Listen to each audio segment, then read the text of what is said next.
गरुड़ पुराण 14वां अध्याय। यमलोक एवं यम सभा का वर्णन। चित्रगुप्त आदि के भवनों का परिचय। धर्मराज नगर के 4 द्वार। पुण्य आत्माओं का धर्म सभा में प्रवेश।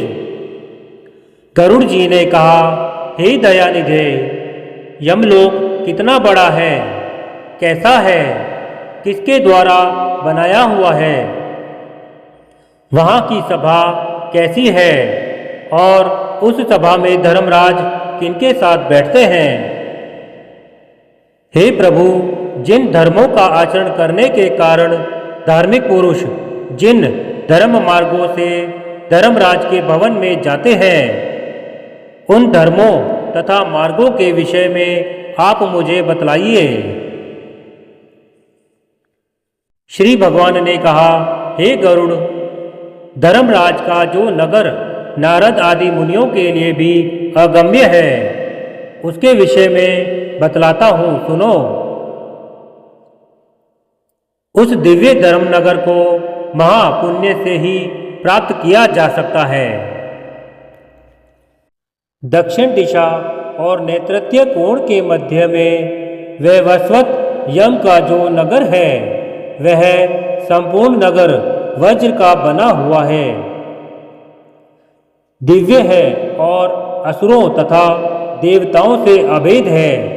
वह पुर चकोर 4 द्वारों वाला, ऊंची 4 दीवारी से घिरा हुआ और 1000 योजन प्रमाण वाला कहा गया है। उस पुर में चित्रगुप्त का सुंदर मंदिर है, जो 25 योजन लंबाई और चौड़ाई में फैला हुआ है। उसकी ऊंचाई 10 योजन है और वह लोहे की अत्यंत दिव्य 4 दीवारी से घिरा हुआ है। वहाँ आवागमन के लिए सैकड़ों गलियां हैं और वह पताकाओं एवं ध्वजों से विभूषित है। वह विमान समूहों से घिरा है और गायन वादन से विनादित है। चित्र बनाने में निपुण चित्रकारों के द्वारा चित्रित है तथा देवताओं के शिल्पियों ने उसका निर्माण किया है। वह उद्यानों और उपवनों से रमणीय है। नाना प्रकार के पक्षीगण उसमें कलरव करते हैं तथा वह चारों ओर से गंधर्वों तथा अप्सराओं से घिरा हुआ है। उस सभा में अपने परम अद्भुत आसन पर स्थित चित्रगुप्त मनुष्यों की आयु की यथावत गणना करते हैं। वे मनुष्यों के पाप और पुण्य का लेखा जोखा करने में त्रुटि नहीं करते। जिसने जो शुभ अथवा अशुभ कर्म किया है, चित्रगुप्त की आज्ञा से उसे उन सब का भोग करना होता है। चित्रगुप्त के घर के पूरब की ओर ज्वर का एक बड़ा विशाल घर है और उनके घर के दक्षिण शूल, लूता और विस्फोट के घर हैं तथा पश्चिम में कालपाश, अजीर्ण तथा अरुचि के घर हैं। चित्रगुप्त के घर के उत्तर की ओर राजरोग और पांडुरोग का घर है। ईशान कोण में शिरपीड़ा का और अग्नि कोण में मूर्छा का घर है। नैऋत्य कोण में अतिसार का, वायव्य कोण में शीत का और दाह का स्थान है। इस प्रकार और भी अनान्य व्याधियों से चित्रगुप्त का भवन घिरा हुआ है। चित्रगुप्त मनुष्यों के शुभ अशुभ कर्मों को लिखते हैं। चित्रगुप्त के भवन से 20 योजन आगे नगर के मध्य भाग में धर्मराज का महादिव्य भवन है। वह दिव्य रत्नमय तथा विद्युत की ज्वाला मालाओं से युक्त और सूर्य के समान दैदीप्यमान है। वह 200 योजन चौड़ा, 200 योजन लंबा और 50 योजन ऊंचा है। 1000 स्तंभों पर धारण किया गया है। वैदूर्य मणि से मंडित है, स्वर्ण से अलंकृत है और अनेक प्रकार के अमर्य धनिकों के भवन और प्रासादागृह से परिपूर्ण है। वह भवन शरतकालीन मेघ के समान उज्ज्वल, निर्मल एवं सुवर्ण के बने हुए कलशों से अत्यंत मनोहर है। उसमें चित्र बहुरंगी रंग के स्फटिक से बनी हुई सीढ़ियां हैं और वह हीरे के फर्श से सुशोभित है। रोशन दानों में मोतियों के झालर लगे हैं। वह पताकाओं और ध्वजों से विभूषित, घंटा और नगाड़ों से निनादित तथा स्वर्ण के बने तोरणों से मंडित है। वह अनेक आश्चर्यों से परिपूर्ण और स्वर्ण निर्मित सैकड़ों किवाड़ों से युक्त है तथा कंटक रहित नाना वृक्ष, लताओं एवं गुल्मों अर्थात झाड़ियों से सुशोभित है। इसी प्रकार अन्य भूषणों से भी भवन सदा भूषित रहता है। श्री विश्वकर्मा जी ने अपने आत्मयोग के प्रभाव से उसका निर्माण किया है। उस धर्मराज के भवन में 100 योजन लंबी चौड़ी दिव्य सभा है जो सूर्य के समान प्रकाशित, चारों ओर से दैदीप्यमान तथा इच्छा स्वरूप धारण करने वाली है। वहाँ ना अधिक ठंड है ना अधिक गर्मी। वह मन को अत्यंत हर्षित करने वाली है। उसमें रहने वाले किसी को ना कोई शोक होता है, ना वृद्धावस्था सताती है, ना भूख प्यास लगती है और ना किसी के साथ अप्रिय घटना ही होती है। देवलोक और मनुष्य लोक में जितने काम्य विषय अभिलाषाएं हैं वे सभी वहाँ उपलब्ध हैं। वहाँ सभी तरह के रसों से परिपूर्ण भक्ष्य और भोज्य सामग्रियाँ चारों ओर प्रचुर मात्रा में हैं। वहाँ सरस, शीतल तथा उष्ण जल भी उपलब्ध है। उसमें पुण्यमय शब्द आदि विषय भी उपलब्ध है और नित्य मनोवांछित फल प्रदान करने वाले कल्प वृक्ष भी हैं। हे तक्षर्य, वह सभा बाधहर रहित, रमणीय और कामनाओं को पूर्ण करने वाली है। श्री विश्वकर्मा ने दीर्घ काल तक तपस्या करके उसका निर्माण किया है।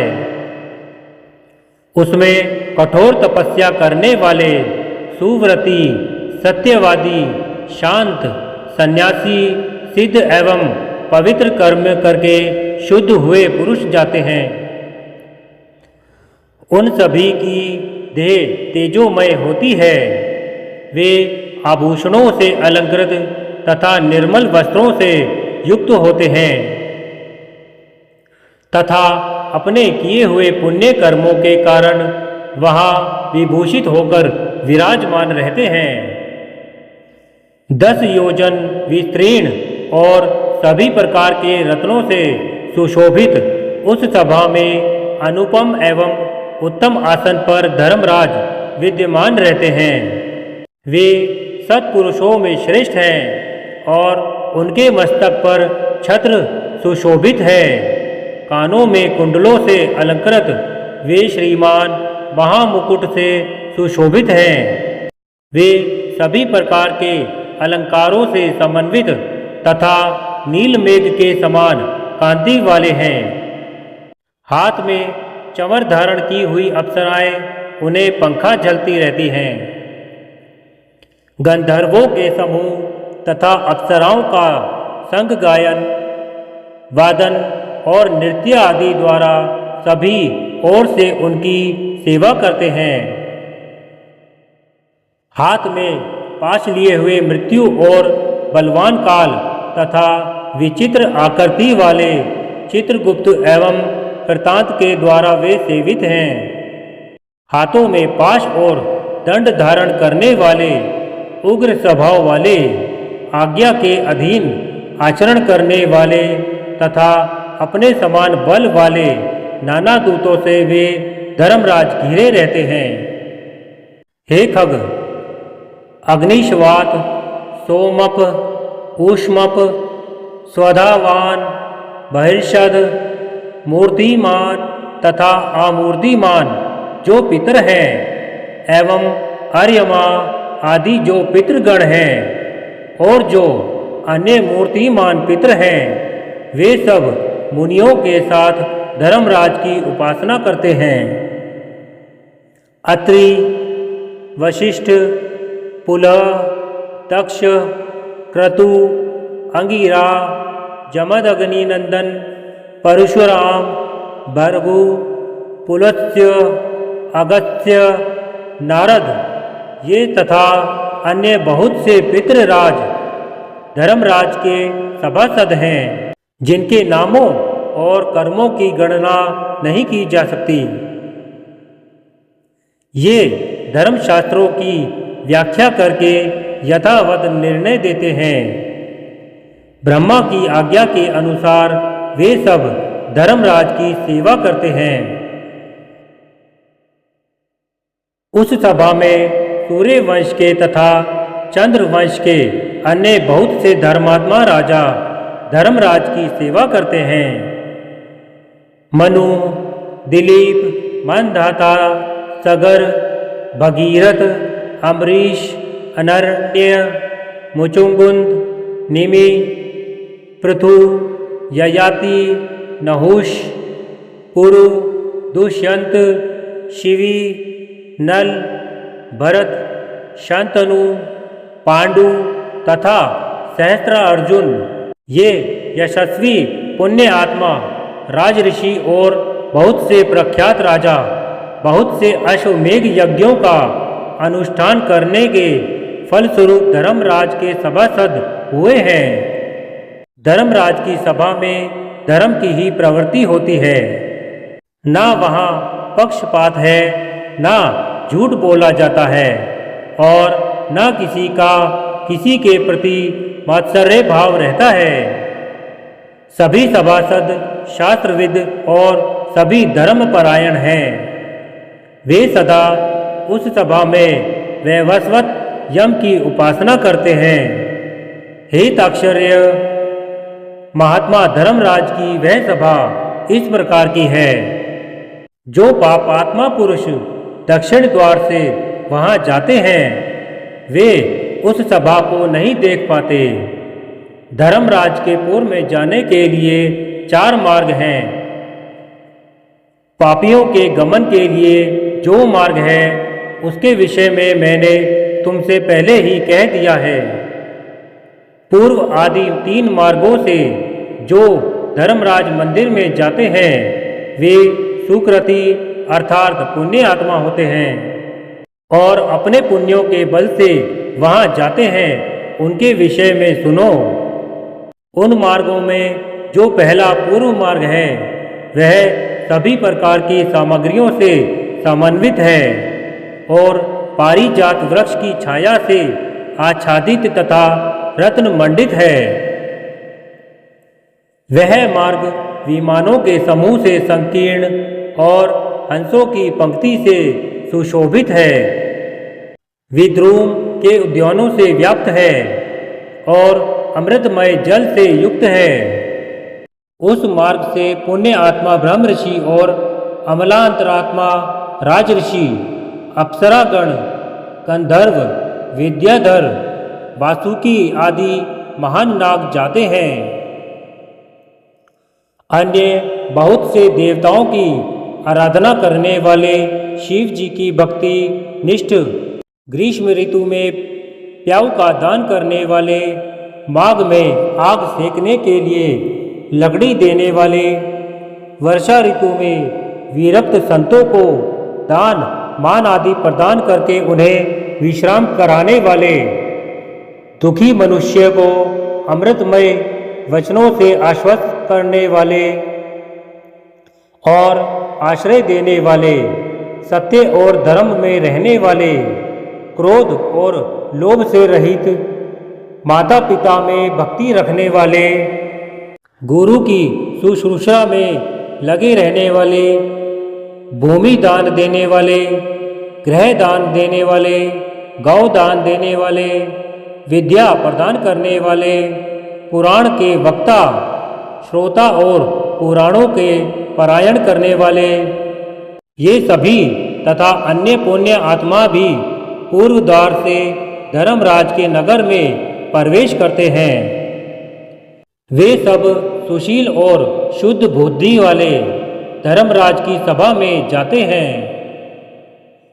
धर्मराज के नगर में जाने के लिए दूसरा उत्तर मार्ग है, जो सैकड़ों विशाल रथों से तथा शिवी आदि नर यानों से परिपूर्ण है। वह हरिचंदन के वृक्षों से सुशोभित है। उस मार्ग में हंस और सारस से व्याप्त, चक्रवाक से सुशोभित तथा अमृत तुल्य जल से परिपूर्ण एक मनोरम सरोवर है। इस मार्ग से वैदिक अभ्यागतों की पूजा करने वाले, दुर्गा और सूर्य भक्त पर्वों पर तीर्थ स्नान करने वाले, धर्म संग्राम में अथवा अनशन करके मृत्यु प्राप्त करने वाले, वाराणसी में, गौशाला में अथवा तीर्थ जल में विधिवत प्राण त्याग करने वाले हैं। ब्राह्मणों अथवा अपने स्वामी के कार्य से तथा तीर्थ क्षेत्र में मरने वाले और देव प्रतिमा आदि के विध्वंस होने से बचाने के प्रयास में प्राण त्याग करने वाले हैं। योगाभ्यास से प्राण त्याग करने वाले हैं। सत्पात्रों की पूजा करने वाले हैं तथा नित्य महादान देने वाले हैं। वे व्यक्ति उत्तर द्वार से धर्म सभा में जाते हैं। तीसरा मार्ग पश्चिम का है, जो रत्न जटित भवनों से सुशोभित है। वह अमृतसार से सदा परिपूर्ण रहने वाली बावलियों से विराजित है। वह मार्ग ऐरावत कुल में उत्पन्न मदोन्मत हाथियों से तथा उच्च श्रवा से उत्पन्न अश्वरत्नों से भरा है। इस मार्ग से आत्मतत्ववेता, सतशास्त्रों के परिचिंतक, भगवान श्री विष्णु जी के अनन्य भक्त, गायत्री मंत्र का जाप करने वाले, दूसरों की हिंसा, दूसरों के द्रव्य एवं दूसरों की निंदा से परामुख रहने वाले, अपनी पत्नी में संतुष्ट रहने वाले संत, अग्निहोत्री, वेद पाठी ब्राह्मण गमन करते हैं। ब्रह्मचार्य व्रत का पालन करने वाले, वानप्रस्थ आश्रम के नियमों का पालन करने वाले, तपस्वी, संन्यास धर्म का पालन करने वाले तथा श्री चरण सन्यासी एवं मिट्टी के ठेले, पत्थर और स्वर्ण को समान समझने वाले, ज्ञान एवं वैराग्य से संपन्न, सभी प्राणियों के हित में साधन में निरत, शिव और विष्णु का व्रत करने वाले, सभी कर्मों को ब्रह्मा को समर्पित करने वाले, देव ऋण, पितृ ऋण एवं ऋषि ऋण, इन तीनों ऋणों से विमुक्त, सदा पंच यज्ञ में निरत रहने वाले, पितरों को श्राद्ध देने वाले, समय से संध्या उपासन करने वाले, नीच की संगति से अलग रहने वाले, सत्पुरुषों की संगति में निष्ठा रखने वाले, ये सभी जीव अप्सराओं के समूहों से युक्त श्रेष्ठ विमान में बैठकर अमृत पान करते हुए धर्मराज के भवन में जाते हैं और उस भवन के पश्चिम द्वार से प्रविष्ट होकर धर्म सभा में पहुंचते हैं। उन्हें आया हुआ देखकर धर्मराज बार बार स्वागत संभाषण करते हैं, उन्हें उठकर अभ्युत्थान देते हैं और उनके सम्मुख जाते हैं। उस समय धर्मराज भगवान विष्णु के समान चतुर्भुज रूप और शंख चक्र गदा तथा खड्ग धारण करके पुण्य करने वाले जीवों के साथ स्नेहपूर्वक मित्रवत आचरण करते हैं। उन्हें बैठने के लिए सिंहासन देते हैं, नमस्कार करते हैं और पाद्य आर्द्य आदि प्रदान करके चंदन आदि पूजा सामग्रियों से उनकी पूजा करते हैं। यम अर्थात धर्मराज कहते हैं, हे सभासदों, इस ज्ञानी को परम आदर पूर्वक नमस्कार कीजिए। यह हमारे मंडल का भेदन करके ब्रह्मलोक में जाएगा। हे बुद्धिमानों में श्रेष्ठ और नरक की यातना से भयभीत रहने वाले पुण्य आत्माओं, आप लोगों ने अपने पुण्य कर्मानुष्ठान से सुख प्रदान करने वाला देवत्व प्राप्त कर लिया है। दुर्लभ मनुष्य योनि प्राप्त करके जो नित्य वस्तु धर्म का साधन नहीं करता, वह घोर नरक में गिरता है। उससे बढ़कर अचेतन अज्ञानी और कौन है?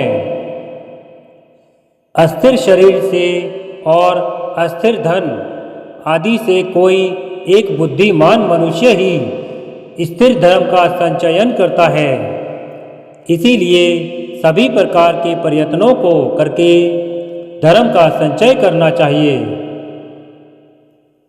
आप लोग सभी भोगों से परिपूर्ण पुण्य आत्माओं के स्थान स्वर्ग में जाएं। ऐसा धर्मराज का वचन सुनकर उन्हें और उनकी सभा को प्रणाम करके वे देवताओं के द्वारा पूजित और मुनीश्वरों द्वारा स्तुति होकर विमान समूहों से परम पद को जाते हैं और कुछ परम आदर के साथ धर्मराज की सभा में ही रह जाते हैं और वहाँ एक कल्प पर्यंत रहकर मनुष्यों के लिए दुर्लभ भोगों का उपभोग करके पुण्य आत्मा पुरुष शेष पुण्यों के अनुसार पुण्य दर्शन वाले मनुष्य योनि में जन्म लेते हैं। इस लोक में वह महान धन संपन्न, सर्वज्ञ तथा सभी शास्त्रों में पारंगत होता है और पुनः आत्मचिंतन के द्वारा परम गति को प्राप्त करता है। हे गरुड़, तुमने यमलोक के विषय में पूछा था, वह सब मैंने बता दिया। इसको भक्ति पूर्वक सुनने वाला व्यक्ति भी धर्मराज की सभा में जाता है। इस प्रकार गरुड़ पुराण का धर्मराज नामक 14वां अध्याय पूर्ण हुआ।